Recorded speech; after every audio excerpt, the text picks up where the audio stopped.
Can we just admire that view this morning? Snow-capped mountains. Just beautiful. Such an amazing place to live. So, back to work. I had my 3 seconds of peace.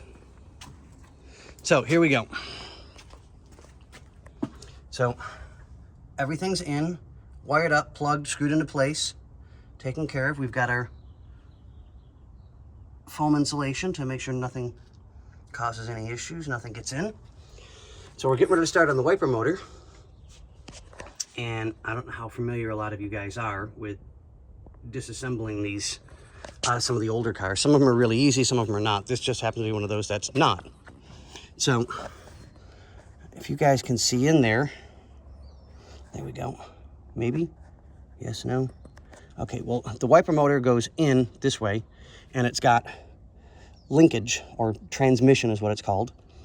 And we have to disassemble that in there so that we can pull the wiper motor all the way out. But the only way to get to it is pull the cowl. So, driver's side wiper arm, passenger side wiper arm. I'm probably gonna have to pull these chrome pieces off so that I can get these chrome pieces out with the cowl. This is gonna be an exciting morning, folks. Action-filled, pending drama. Oh wait, I work for Bobby. That is pending drama. Oh no, wait, that just is drama.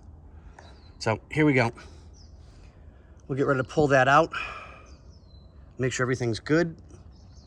And then once I get it put back or get ready to put it back together, I'll re-grease all the fittings so that we can get this back together the way it's supposed to be, and it'll run better than new, because, well, that one doesn't work.